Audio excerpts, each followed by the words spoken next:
Well, as I always say, when I get a chance to come back to St. Charles, it's good to be home. I've already seen some familiar faces. So my old typing teacher from high school, Ms. Gherkin, it came in handy.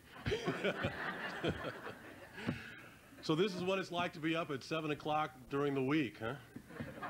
Because I'm usually in bed by now. Let's see, I went to bed 40 minutes ago and getting my beauty rest for my 2 a.m. wake-up call. So, and by the way, did you know that alarm clocks are evil?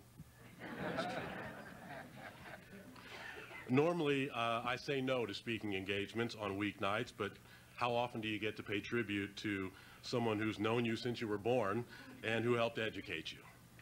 So here I am. And I apologize in advance for not being able to stick around for the reception because I have to get at least a couple of hours of sleep. Otherwise, I won't look very good tomorrow on TV. I'd like to start with some information that will help you understand the memories of Franklin School that you will hear tonight. The red brick school still stands on North 3rd Street in St. Charles. The St. Charles School District purchased the original building from St. Louis University in 1870 and later added more rooms and a gymnasium. You probably know that the Supreme Court ended school segregation in 1954 through its ruling in Brown versus Board of Education. But you may not know that prior to 1954, Missouri's public schools were segregated by law. By law, white children attended white schools and black children attended black schools. In 1896, the Supreme Court had ruled in Plessy versus Ferguson that a Louisiana law requiring separate but equal facilities in railroad cars was constitutional. For nearly 60 years after that, many states used the separate but equal ruling to justify segregating public schools and other places. In reality, racially segregated schools and facilities were seldom, if ever, equal. The Franklin School, as it was called, was first used as a black school in 1902. During the earlier years after its purchase, black elementary students attended two other schools, the Lincoln School, then at 2nd and Pike, and the Blueville School at Gallagher and Olive.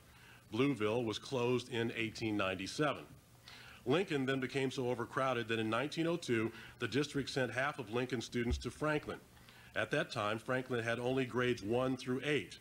Black students who wanted to attend high school had to go all the way to Sumner High School in St. Louis. In 1914, the district converted Lincoln to a white school.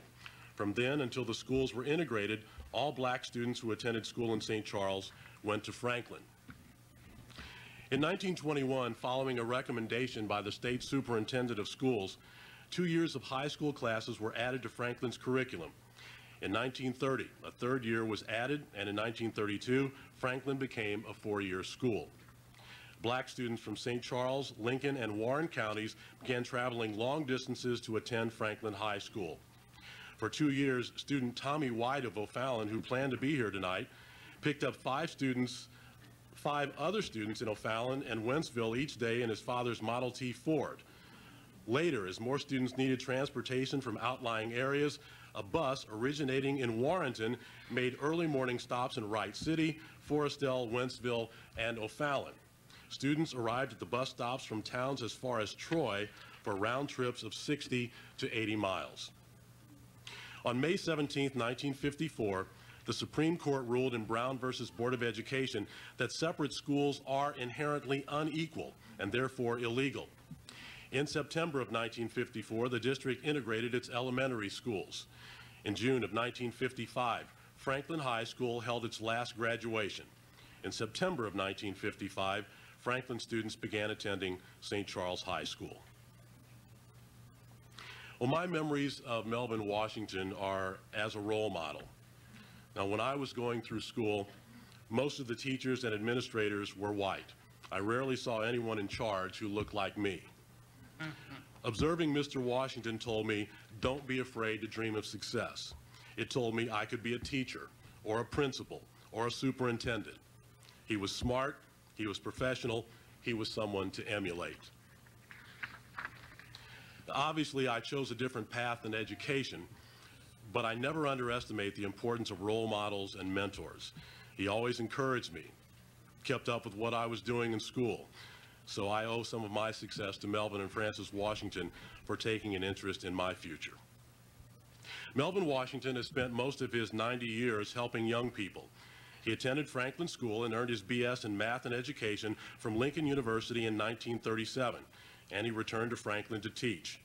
From 1943 to 1955, he also served as principal of Franklin. Mr. Washington made the best of a limited teaching staff and resources to provide a quality education for Franklin students. A talented athlete, he coached basketball and track after school. A talented jazz musician who had his own band at Lincoln University called, get this, Duke Washington and the Collegians. Yeah.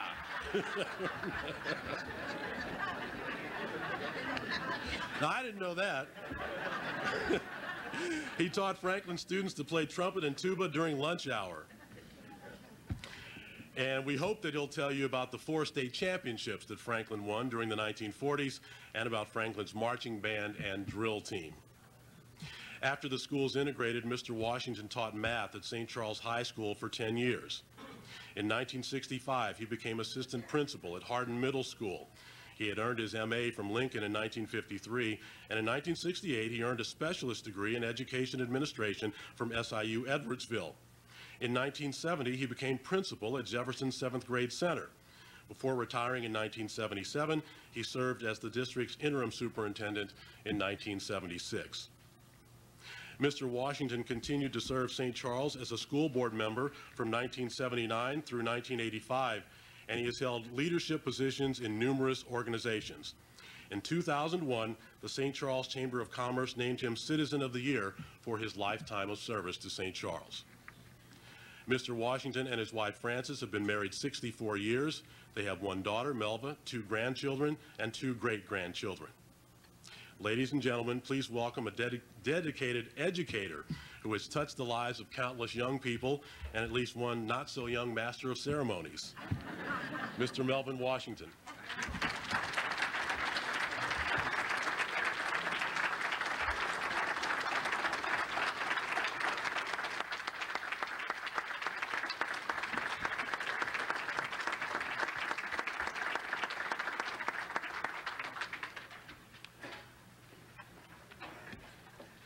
After that introduction, Art, I don't know whether I have anything to say or not.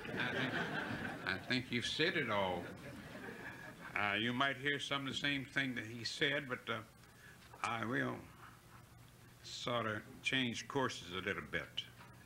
I'm going to start off in an unusual way, and that is with our school song. I'm not going to sing it yet, but I thought I would start with this because I do love Franklin School and the students that were there. Franklin, dear Franklin, how can I from thee part when thou hast my heart?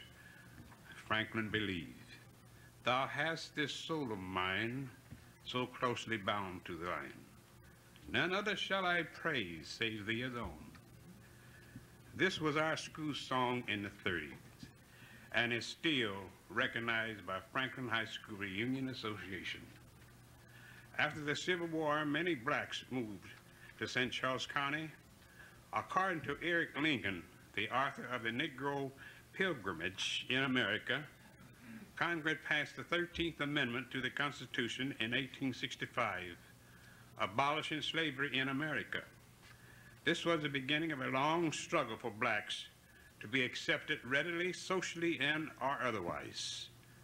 This attitude was carried over into the 20th century.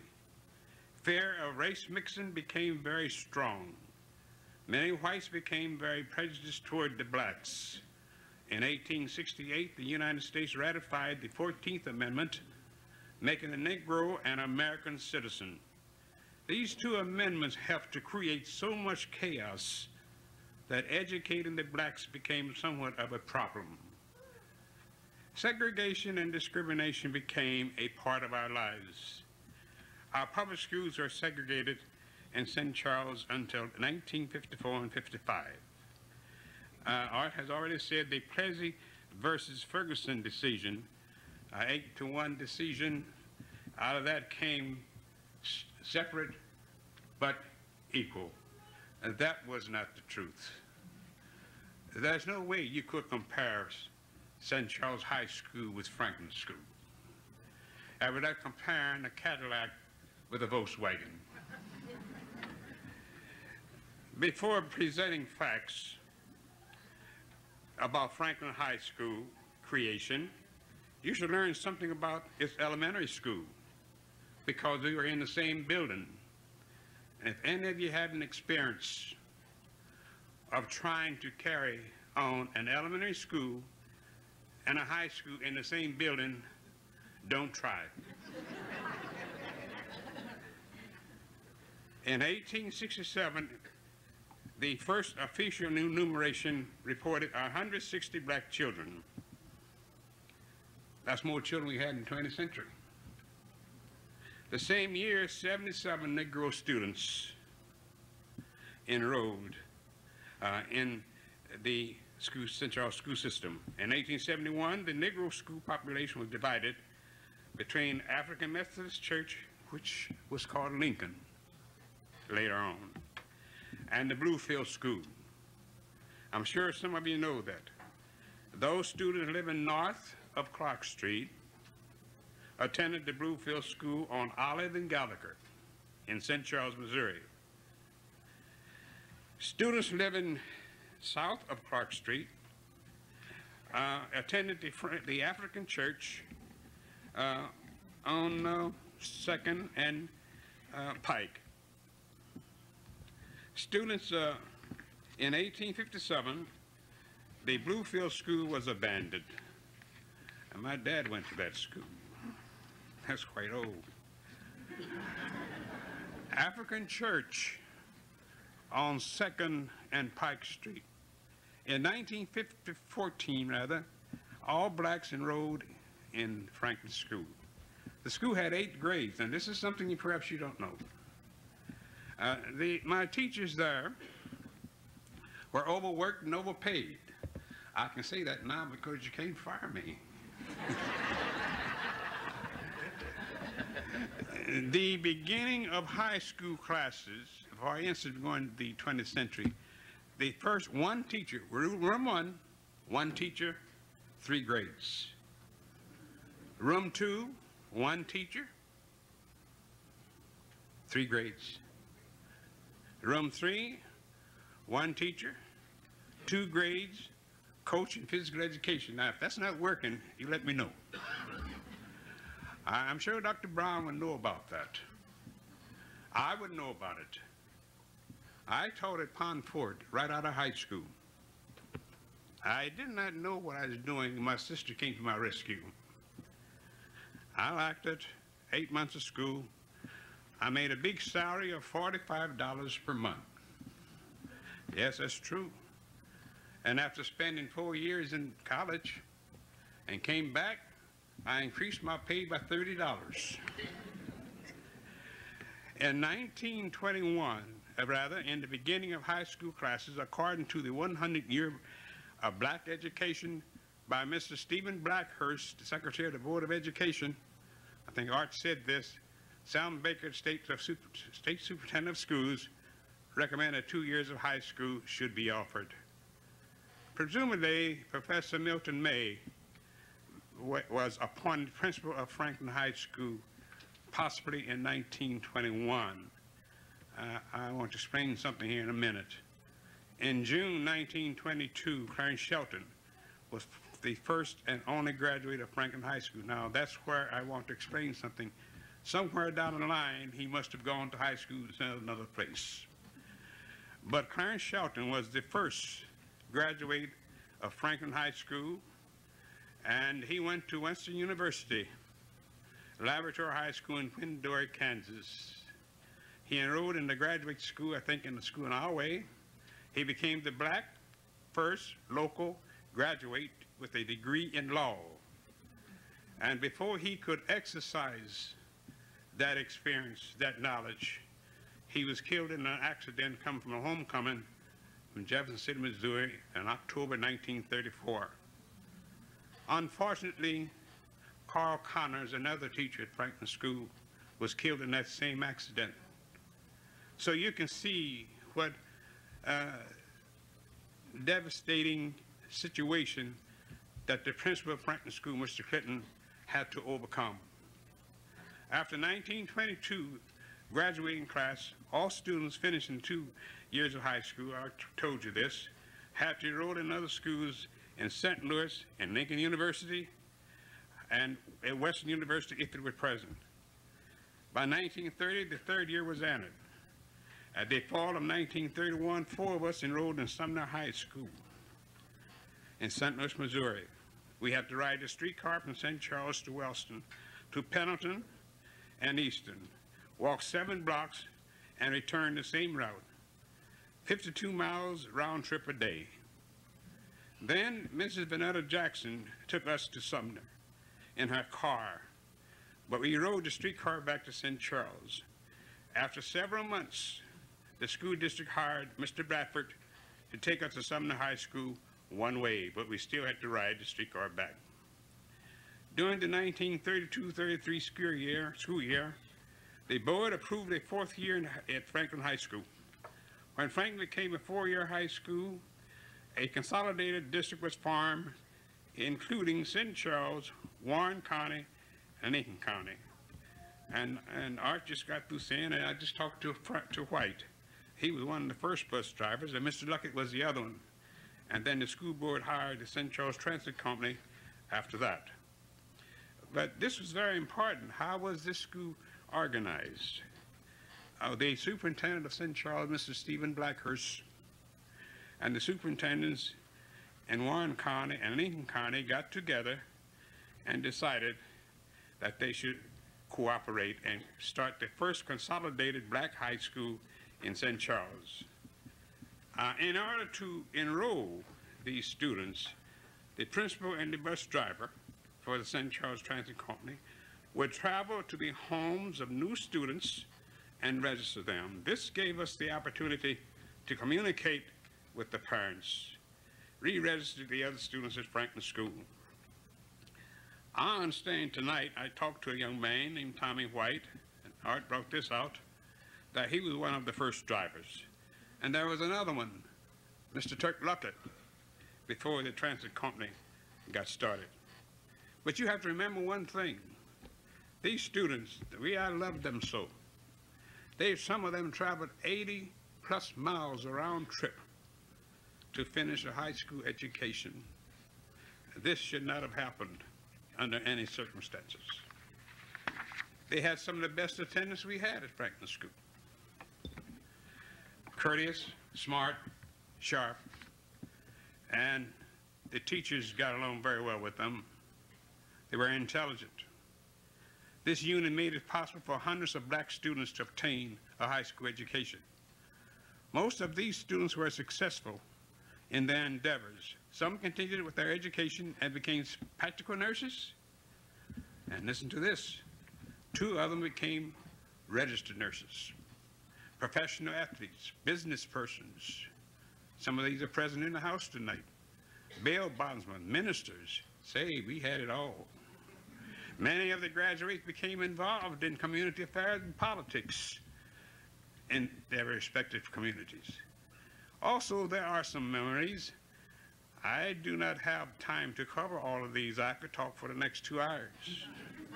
Here are the few things I like to say. The principal had no attendance, clerk or secretary. That includes me. My wife was my secretary. The school had no nurses. We had no special education. I'm talking about Franklin School. We had no cafeteria or hot lunches. We had bag lunches, cold cuts. Uncle Billy Harper always looked out after us. And I know that name, Billy Harper. He had little packages put together for 10 cents. Crackers, cheese, bologna, and a thing of milk. And if you ever took anything from Uncle Billy's store, the other would tell on you. He took care of us. I had some of those sandwiches. We had no central library or sufficient resource material. That's right. We had many in one room. We had some bookshelves with some books there that looked like about 100 years old. In another room, we had bookshelves that looked like about 200 years old. They kept getting older and older. Okay, on the positive side, however, Franklin High School had excellent teachers. I mean excellent teachers. They were had combination responsibilities. I'll explain that to you in a minute, such as social studies and English, mathematics and science. There was typing, PE, and course. Sometime we had to get certified in these things. We weren't always certified in them. We had the only vocational home economics college in this area, separate from the building. We had some outstanding home economics teachers. One's in the building tonight, Mrs. Johnson. And we had Mrs. Weaver, and Miss Luckett, Miss Alton, and Miss Factory. Outstanding vocational home economics teacher. And by the way, we had some boys taking home economics, cooking. About 1950, the upper class boys enrolled in industrial arts in St. Charles High School. This was before integration. Also, a speech therapist was sent to Franklin to test our elementary students. This must have been a grant program. 2 band teachers visited Franklin School. Mr. Hess left us several instruments. A student from Lindenwood College requested to be sent to Franklin School to start practice teaching in English under Elder Lunsford, who did a great job. The student accepted her completely. They loved her. She was from England. The point I'm trying to make here is all of these integrated activities happened before integration was legal in St. Charles. It is my belief that our basketball team did more to promote goodwill and togetherness than any other approach. In the 40s, we played before capacity crowds in the gymnasium. We used black and white referees, or we mixed it. Everybody felt welcome and in a friendly environment. Franklin High School was known as a basketball powerhouse in the late 30s and 40s. We won 4 Class B championships in the 40s.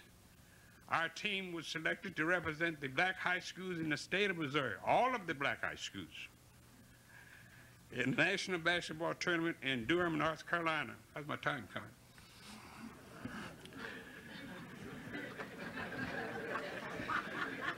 The MNIAA was responsible for us going. That's Missouri Negro Interscholastic Athletic Association. We won the Class B track meet in 1942. I want to tell you something about Coach Orange at the high school. Now, you talking about integration, we had it. It just wasn't legal. Coach Orange, I said, was the athletic director of the high school, if I'm not mistaken. We wanted to use the track to train my track boys. And I asked him, and I don't know whether I was the track coach or Coach Orange was the track coach. He took over and showed my boys how to handle the baton and so forth. We worked together. We weren't soul brothers, but we worked together. He was an exceptional person. I can say the same thing about Gene Bartow. Mr. Bishop and I developed a 14-piece marching band. Now, you may laugh if you want to, but we played. The members earned no degree. The members earned no credit because we practiced less than 30 minutes. They ate lunch in 15 minutes, and we practiced for 20 minutes. But we developed a band down there, marching band. And inside 1 year, we were able to march through Main Street. I was on the tuba, Bishop was on the trombone, and Mrs. Marion Baker was on the other trombone. And we walked through Main Street. We were proud of them. We wanted to let the students know, we are not ashamed of you. We will walk with you. And that's what we did. The next year, I had a youngster in this band called Little Willie Thomas. You remember him? One arm, hit by a car, crippled. Dr. Tyler was eating at our house at the time. And he said, what can we do to help this boy? Dr. Tyler was responsible for him getting his arm amputated. He said, Melvin, what can this boy do?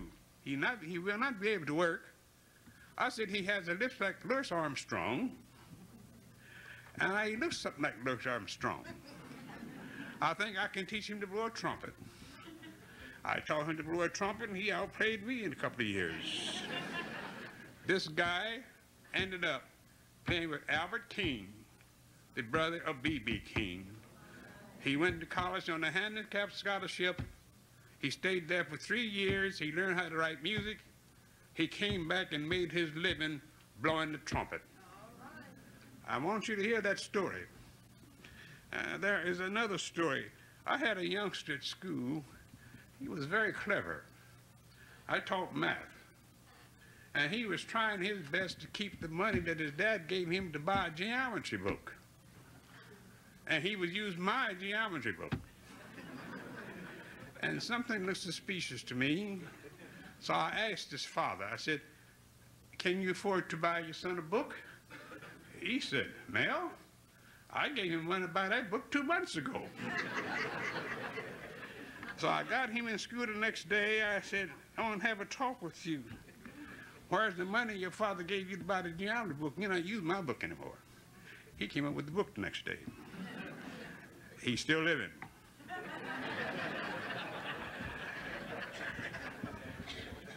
This brief history, I might say, Mr. Bishop and I did not get 1 penny for training those youngsters to play a horn. Not 1 penny. No coach at Franklin School got 1 dime for coaching. And I think that some people sitting here know that coaches usually get paid extra now, I think, in this effect. This brief history would not be complete if I forgot to mention the wonderful, outstanding Franklin High School Reunion Association. Maybe some of the representatives here tonight might respond. This I do not know. This I do know. This organization has given thousands of dollars to scholarship to black graduates. That is something great. They are still contributing.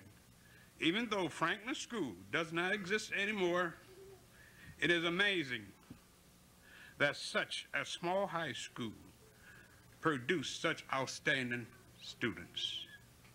It makes me proud to be associated with these former students. In 1954 and 55, grades 1 to 6 were integrated. The school year, 1955-56, grades 7 and 12 were integrated. Only 3 of the 7 teachers were retained, and this was very disappointing to me. I could have been fired, but I had to respond to that. Even though the papers accused me of not telling my teachers, I told them I was not the superintendent of schools. But I was sorry that I couldn't do more. I was sorry that they could not absorb those 4 black teachers.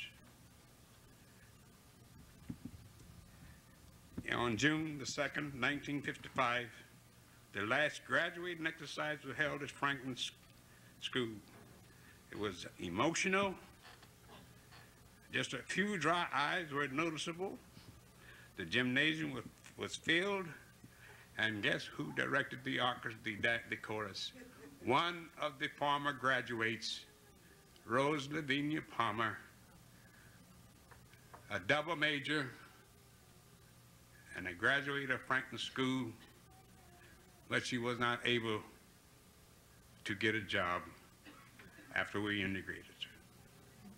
From 1914 to 1955, Franklin School had 6 principals and approximately 46 teachers. We were the training ground. I beat you. We were the training ground for St. Louis. Thank you.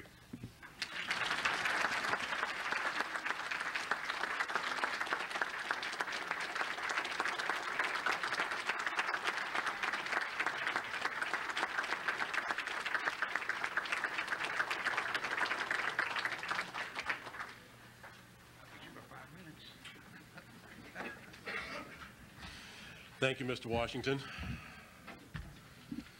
To complete our program tonight, 5 Franklin alumni and 1 teacher will share their own Franklin memories to help the audience understand what life in this community was like during the years of segregated schools.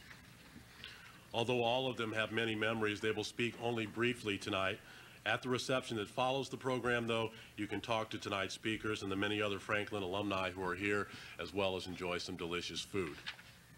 The panelists will speak in the order of their years at Franklin. The first will be Arlie Smith, a 1937 graduate and the president of the Franklin High School Reunion Association. Mr. Smith was born in Wentzville but stayed with his grandmother in St. Charles during his high school years while he attended Franklin. After graduation, he studied at Jackson State in Mississippi for 2 years and then returned to St. Louis. He worked for 38 years at the post office, where he became a supervisor. Following Mr. Smith will be Tom Stevenson, a 1943 graduate. Mr. Stevenson was a member of the Franklin basketball and track teams. He is a lifelong resident of St. Charles. His two sisters, his brother, and his wife also graduated from Franklin. In addition to other jobs, Mr. Stevenson worked for McDonnell Douglas more than 30 years. Arlie Smith and then Tom Stevenson.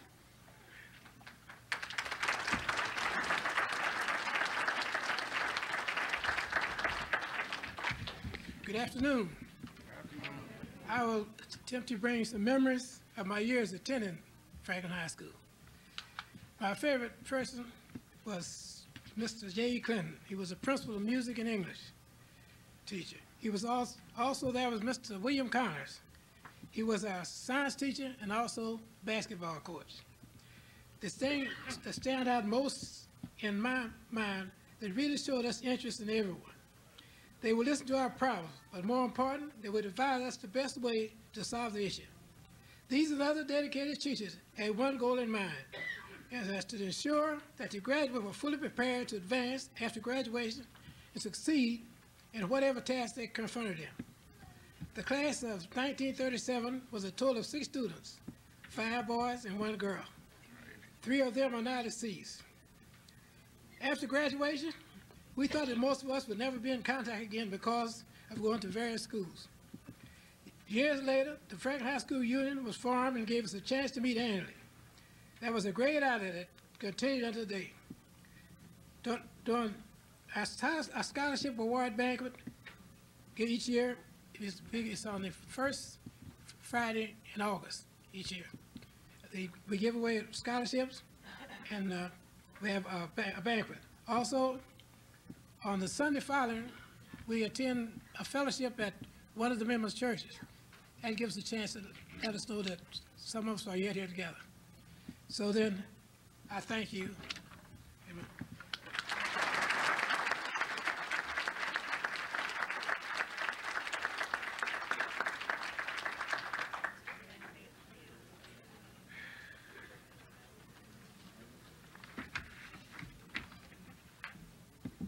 Good evening, I'm Tom Stevenson. I would like to give you about 5 different things what happened during my school years at Franklin, some of it. First, I would like to speak to you concerning the miles that I walked. When I left home, most of you would know where Benton is in South Fifth. Boondlick, in other words. We go all the way down to Franklin School. That was about 2 miles to 2.5 miles. As I walked down the street, I see a lot of the friends I played with, and we'd go along, stop and talk and get along. So as I walked along, I thought about it. And I thought about, well, they'd get to this school and they would stop, and I'd keep on going. So as I thought about it, I thought about 2 flies that came out of, they were flying along, driving, a black fly and a white fly. They were on the train, they were going, having a good time, and one time the black fly was there, and he was laughing and talking, and the white fly, so I noticed the white fly looked at him and said, "Oh!" Black fly said, "What's the matter?" He said, "You crossed the Mason-Dixon line, it's time for you to go to the back." And that's why when I got to school, when I got to the end of there, it was my time to leave. And I think about, I walked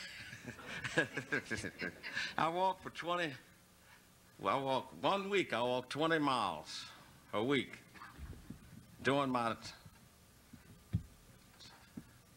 the year, 1 year, I walked 720 miles.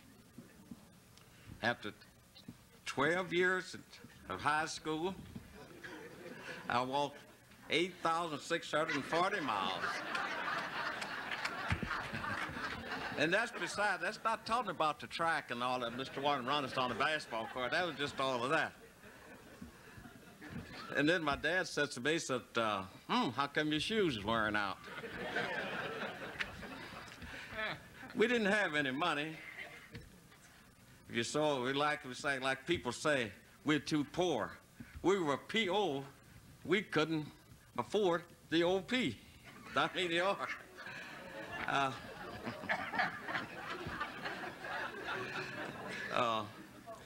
As Mr. Martin spoke on the cafeteria, I was speaking a little on that. I know I can think when my mother fixed sandwiches and we'd go to school, we didn't know then how sick we could get from all the different stuff.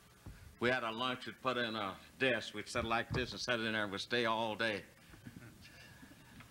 Nobody thought anything about it, but it was one of those things. We had no refrigerators or anything like that. We thought, well, we'd get sick, but none of us ever got sick. It was just one of those things. I was thinking about the trip we had to North Carolina, to basketball. Mr. Wharton was there. We had a great trip. We enjoyed it, like he said. We had one of the members, we were sitting in the restaurant eating. He's in the audience tonight. He was eating there and reached up and, well, down North Carolina, they shoot. They shoot chickens. So he said he's eating and hauled off and he got a bullet. He said to Mr. Wharton, Mr. Wharton got a bullet. Mr. Wharton said, boy, you better shut up. You know where you at?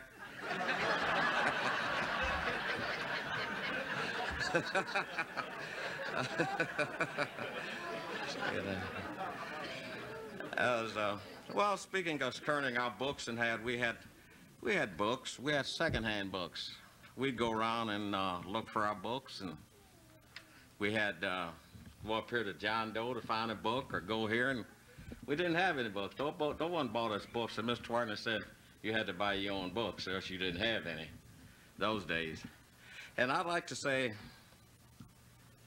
we're still, regardless of what the situation was and the time, Mr. Wharton was a great teacher, a great coach, and a great leader. And I thank him for the following things and the chance, and I thank you for giving me these few minutes, because our history is important. Thank you.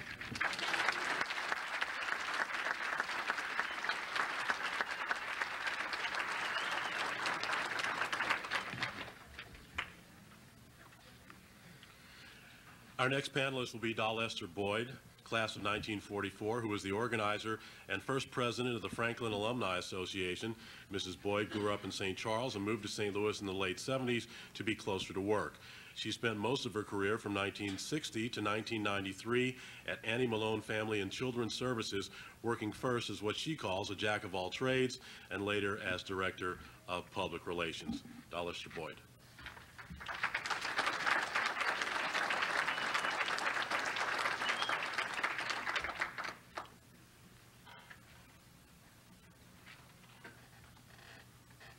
Good evening to all of you, and thank you, Art.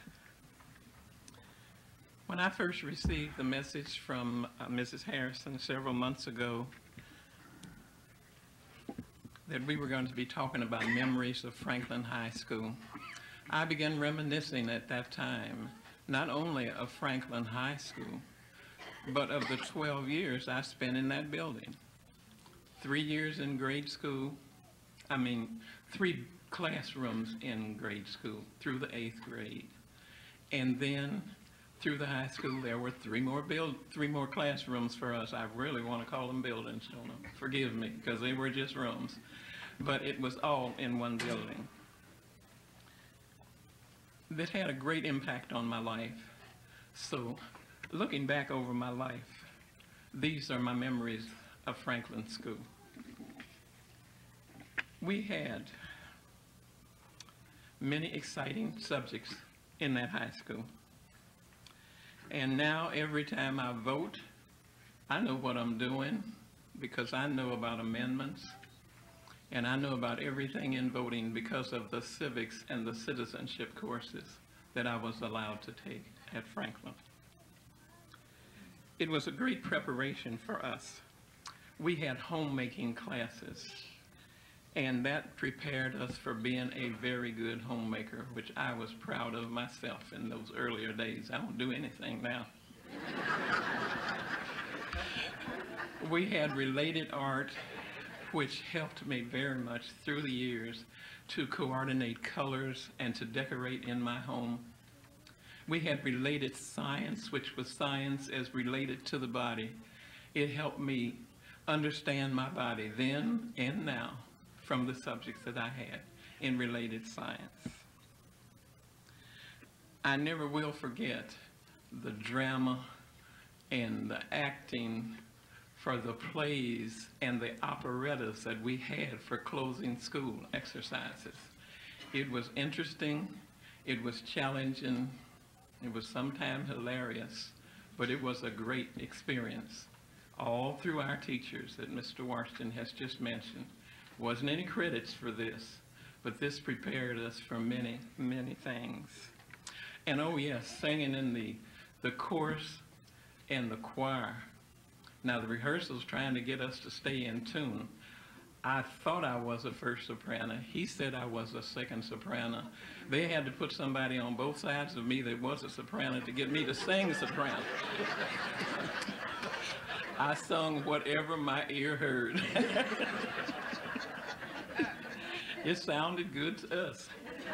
And we were good. We were even asked to come and sing a few places. I learned to debate by taking the affirmative side of a negative question or vice versa. And I became real good at that. And I have used that on lots of people all down through the years. Although we were a Class S or a small school, our athletes were very, very good. And we had our winning teams, and were we proud? We were very, very proud. And they carried us into state wins, and as Mr. Washington said, on into the national tournament in Durham, North Carolina rather. And then some of our students went on into the major leagues, Major League Baseball. All of this pride we have carried with us down through the years. Although our subjects were limited, there were things that I would have liked to had because it would have prepared us better for future life and future employment or future education, whichever one. Our subjects were limited, so there were many things we didn't have. This is what we possibly regret, but you had to get out there and you had to do what you had to do to further yourself in life. Our teachers always instilled in us, go out into the world and compete. You can do it. And our teachers were the greatest teachers that you could have. They built character, and they instilled in us to always be the best and do the best. And it had a profound and positive impact on my life. And may God bless all of them. These cue cards that I have up here, I learned this in Franklin High School. It helped me in public speaking. And years later, although I went to Marriage Corporation for further training when I was in public relations, but the cue cards from Franklin were the main things, and I have them here now because of this person here. He taught us how to do it, and I love that. All of the aforementioned I owe to Franklin High School. And the things that I missed, I'm not sorry that I missed because life has been very good to me. And I know that it's been good to me because I was able to function under the direction that was given to me by our teachers. So I thank you all for this opportunity to talk to you and for this opportunity for you listening. God bless you.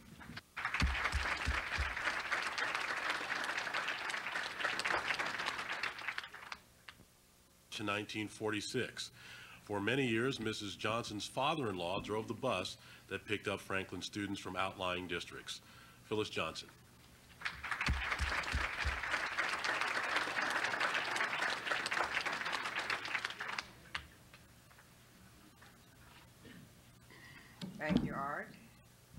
and to all of you.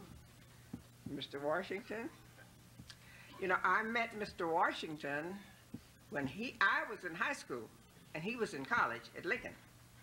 And when my sister went to her last year of high school here in St. Charles. And when there was a vacancy, I was teaching in New Madrid, and Mr. Washington told her I should apply if I was interested. I came and I was hired. He's the cause of my being in St. Louis, in St. Charles, and the man I married, and all of that, you know. He's responsible for a whole lot. You know, I really liked St. Charles, and I really loved the home economics department here because it was a house. And in it, I had my classroom, but then we had a living room, we had a kitchen, we had a sewing room, and it was like a home. Now, a woman came down, a supervisor from Jefferson City, and told me later that I was teaching on a college level. And I told her that most of my students would not be going to college. So I wanted to teach them as much as I could to prepare them to be a homemaker, a mother, a wife, and a good citizen. So I taught them what I thought was appropriate. I liked Franklin School. The teachers cooperated. And when you have a small school, you have to cooperate to get things done. So we depended on each other. And the impact that Franklin School made on the minority students in Lincoln County, Warren County, and St. Charles County was very, very great. One thing that, of course, we had small classes, of course, which is good. Too many of our classes now are too big. The teachers really cannot function as they would like to because they have too many students. But we were all interested in all of our students, from those in the first grade through the 12th grade, and we all worked together for those students. We were interested in the students. You knew the students. Much of the time you knew some of the students' parents, and you were interested in what the students were doing and what they were not doing, and you worked with the students as if they were your own children. And that interest in children, the children that we were teaching, was the greatest thing that I can remember and I think of about Franklin School. We wanted all of the teachers, all of the children to succeed. We wanted them to represent our race and our people, to show that we could do just as well. We were limited. We had limited resources, but we did much with what we had. And Mr. Washington was behind you all the way, you know. And one thing about another thing, the parents were behind us. I had one student, I got a student back there taking my picture. And she knows right now that I called her in and sat her down and talked to her. She said, "That old lady, you know." But I said, "Look, I'm treating you just like I would my little sister." And this is the way we worked with our students. And I think that the students appreciate it. We have people from, students from Franklin School who have made great contributions to society. And that's what we should do. That's what we should teach for. And although I didn't teach the rest of my career, I really enjoyed teaching at Franklin School.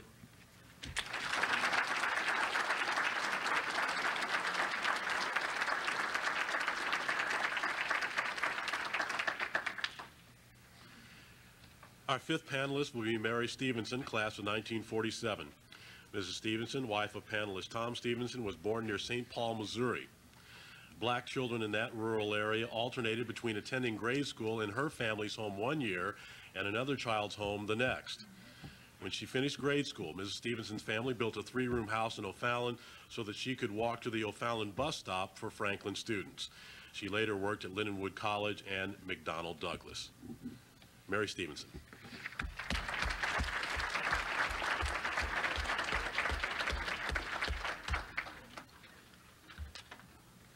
Good evening. Like my husband, I too have very fond memories of Franklin School. My class was the graduating class of 47.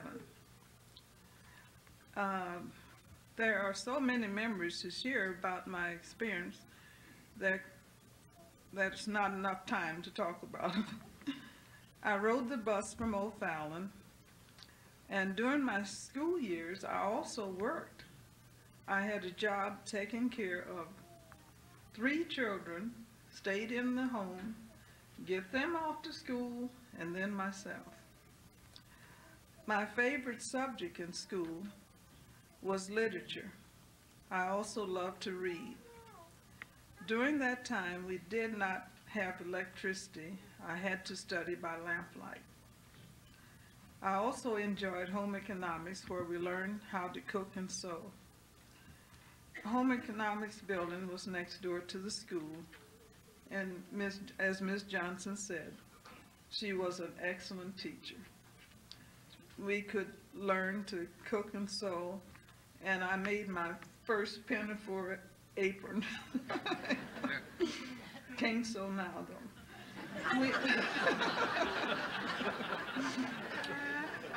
We would also make chili and sell it to the students, and that we would charge 5 cents a bowl. I also enjoyed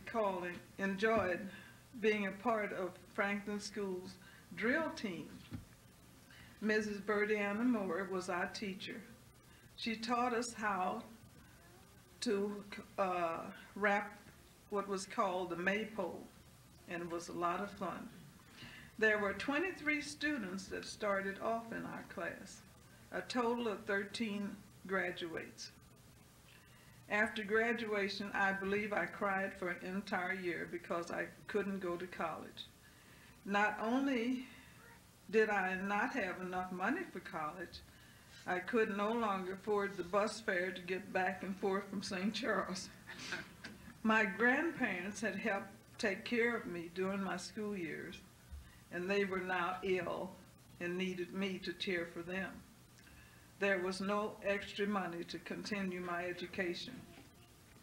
However, despite the many trials and tribulations, we encouraged during those days, Franklin School provided a foundation for education, school spirit, lifetime friendship, and a historical significance that lives on this day in our children, grandchildren, and even some great children.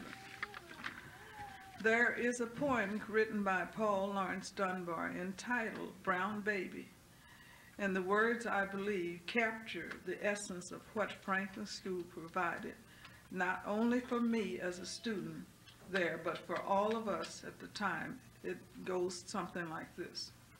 Brown baby, as you grow up, I want you to drink from the plenty cup.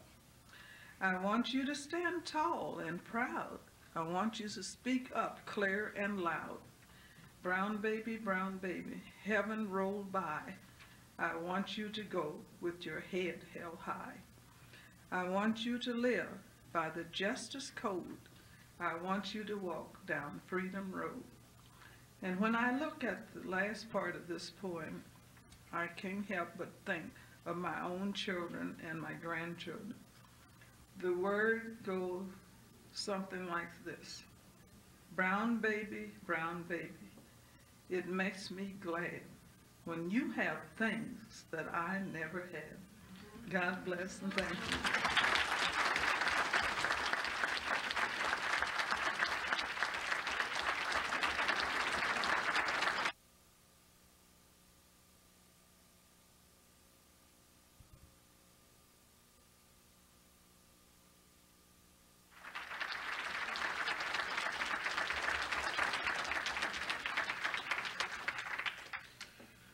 Our last panelist will be Beatrice Payne of St. Louis, class of 1948, who is corresponding secretary of the Franklin Alumni Association.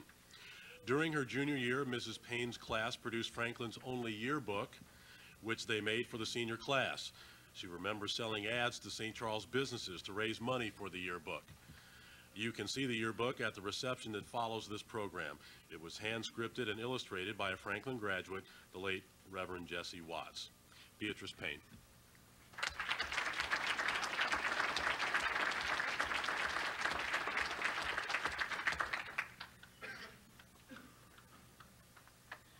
Thank you, Art, Mr. Washington, Dr. K, other educators, and to each of you gathered here this evening, good evening.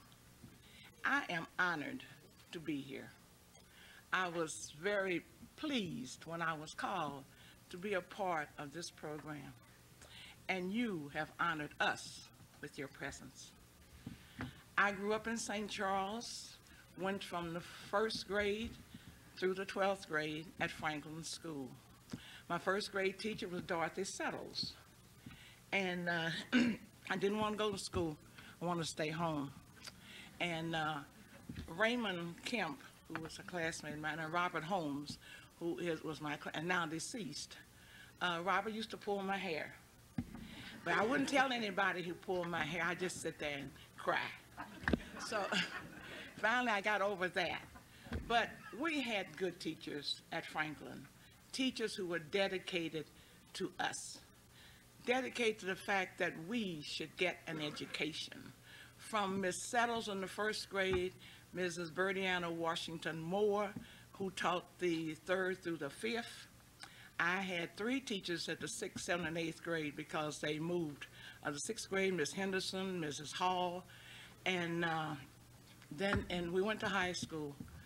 And we just thought it was great. We didn't know any better. So the school was great, the teachers were great, they were dedicated to us, they taught us, they believed in us, and taught us to believe in ourselves. And because of that belief, we are where we are today. Many of us have held good jobs. I am now retired and enjoying every minute of it. I enjoyed meeting the kids who came on the bus. That became a friendship between us.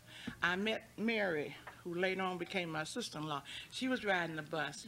And a number of the people sitting here this evening rode that bus for miles, walked for miles to get on that bus. And because of them, we united in a friendship that still holds today.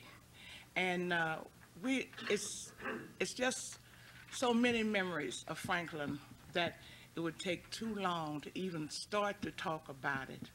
But we worked there with Mr. Washington, who gave me my first job. I didn't get him paid for it, but I worked in his office answering the telephone.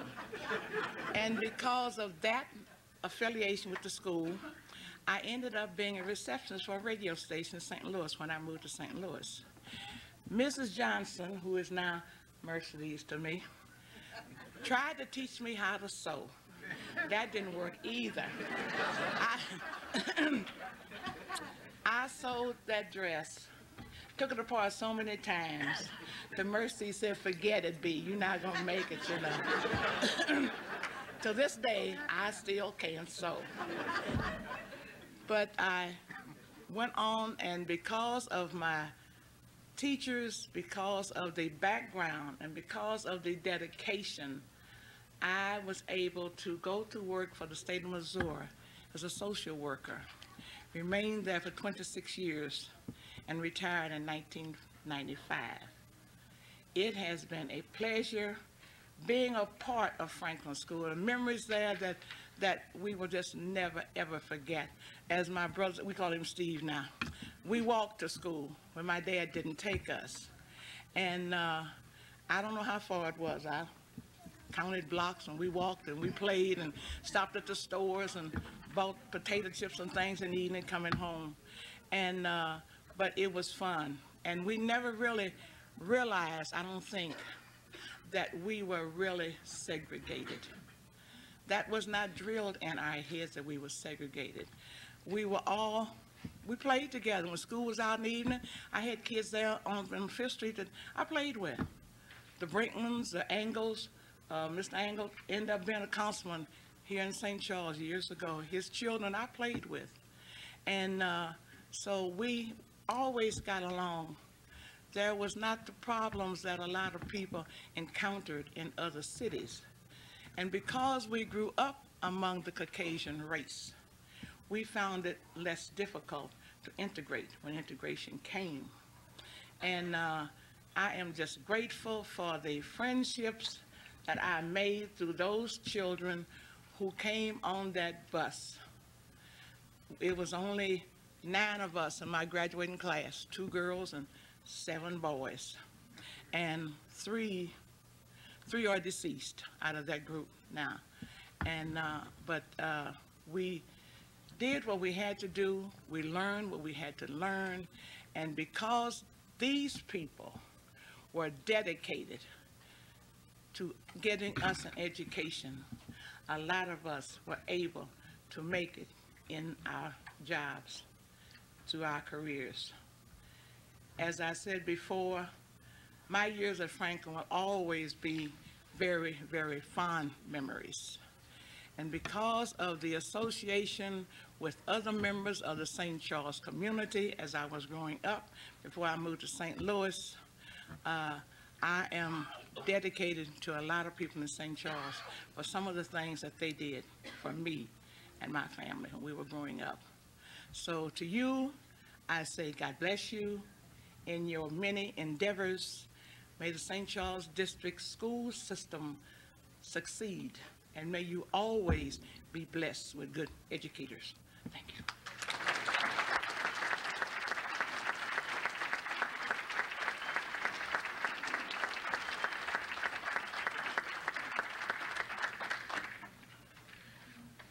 Thank you so much to our panel, to Mr. Washington, to Art Holliday. Thank you so much for this incredibly inspiring evening.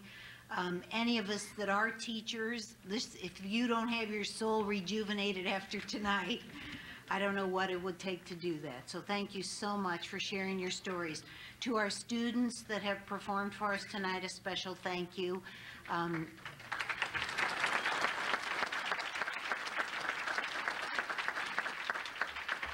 And I know they think very highly of their teacher, who I don't think paid them to be here tonight either. So they will be sharing their stories probably at the reception. At this time, what we would like is for all the alumni of the Franklin School to please stand at this time. So if we've got alumni everywhere in the audience, or teachers or bus drivers from the Franklin School.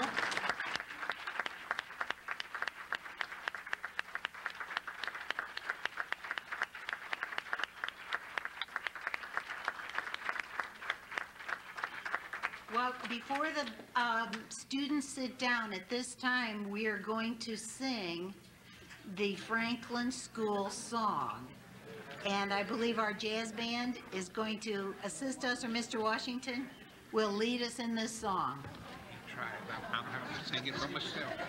No. Okay. I didn't hear something tonight I didn't know, but I will try. Are you ready? Okay. Franklin, dear Franklin. Franklin, dear Franklin, how can I from thee part when thou hast my heart? Franklin, believe thou hast this soul of mine, so closely bound to thine, none other shall I praise, Franklin alone. Thank you.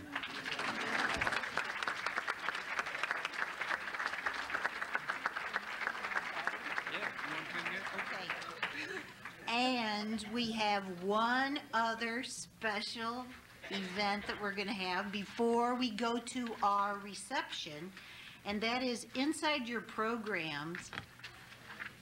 There's the words to another special song. And again, our leader, our choir master, Mr. Mel Washington will lead us in the singing of a really old favorite, My Buddy. Mr. Washington? You know who the superintendent is now.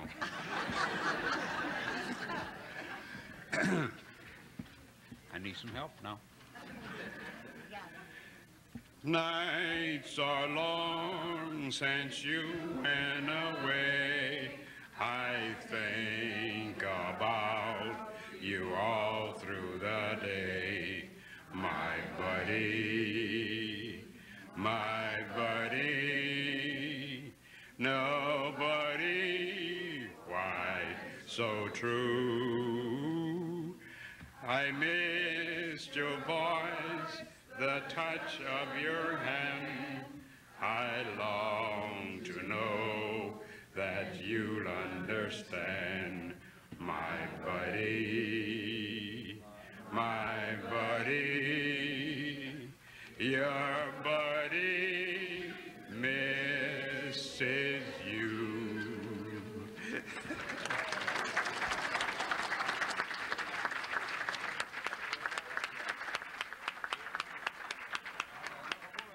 Mr. Washington is truly a Renaissance man. And when I was introducing the past superintendents, I really failed to mention the first superintendent of St. Charles that I met 4 years ago when I first came to an opening of a time capsule at Monroe Elementary School, and that was Mr. Mel Washington, who had served as the interim superintendent for the City of St. Charles School District. So he too, he's allowed to make fun of the superintendent because he was one. So I accept it. Thank you, Mr. Washington. What we would now like to invite everyone to the reception that the Chartwell's Food Service has provided, and also to thank the St. Charles Alliance for Social Justice and the Bridge Builders, if those folks could stand, because they really helped to organize this. Mary, over here. Thank you.